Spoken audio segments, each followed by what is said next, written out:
This is Lisa from Mobile Tech Review, and this is going to be the Samsung Galaxy Note 8. Hopefully you saw my first look video that I did on spot in person in New York City for the Samsung Unpacked event. As you can tell, I'm back home now in the studio and I have some more footage to share with you. And you know, you've seen a million here's look, the Galaxy Note 8. This is as much as we know right now kind of videos. So I'm going to do something a little bit different, and I'm going to talk about why the Note 8 is going to be my next phone. Now, since I'm Lisa from Mobile Tech Review, obviously I have several phones around available to use and to test, and I do continue to use and test them as I go on and get software updates. So this doesn't mean the Note 8 will be the only phone in my possession for the next 6 months or anything like that, but certainly it's the phone I've been anticipating most this year, especially like many of you. I had the Note 7 ripped out of my hands because, well, it had that problem with overheating batteries. By the way, one of the motivations for me, and it probably could be for you too, is if you bought a Note 7, Samsung has a record of that because they did a recall, and just use the email address that you used to log into your Samsung Note 7 when you set it up, and you can get a discount. You can get $425 off if you're trading in a phone.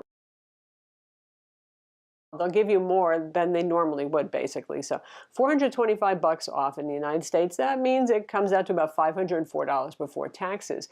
And if you do it with them, you can get any carrier version you want. You can do financing, or you can get the unlocked model, which is certainly the one I would pick because I work with all the carriers and I like to have it.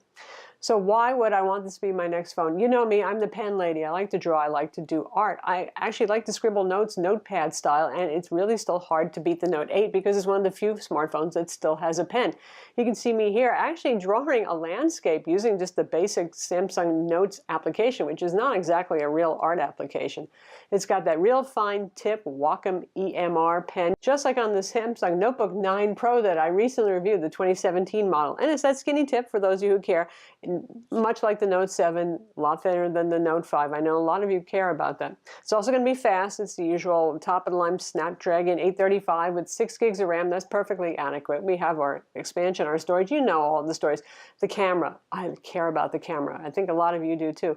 And the dual cameras on the back, we're not allowed to share the photos and the sample video that we shot, unfortunately, with it just yet. We will be able to in September. But gorgeous camera. I took some New York City vistas from the top of a penthouse that were really impressive. You wouldn't look at that and say a phone took that picture. And that depth feature is something I really loved in the iPhone 7 Plus. It's here, and you can actually control the amount of depth, and I was pretty impressed. No haloing around objects. It's a little heavy-handed about what's in focus and what it does that bokeh blur in the background, and they're still tuning it. I think that's why they're not going to let us share it. And the optical image stabilization is a must. Some of the footage that you're looking at, in fact, I shot with the Galaxy S8 because it has such a wonderful camera and stabilization that makes me look like a pro using a phone, which is pretty hard to beat. Beyond that, it's a gorgeous looking phone, the largest display that you can get of that quality, 6.3 inches, and a particularly tall aspect ratio there. And lastly, the side-by-side application use. When you have a display that big, it actually starts to become useful. And they've got a new setup where you can actually create app pairs. Say you always use Chrome and YouTube together, you can just set them up to launch as a pair of windows together.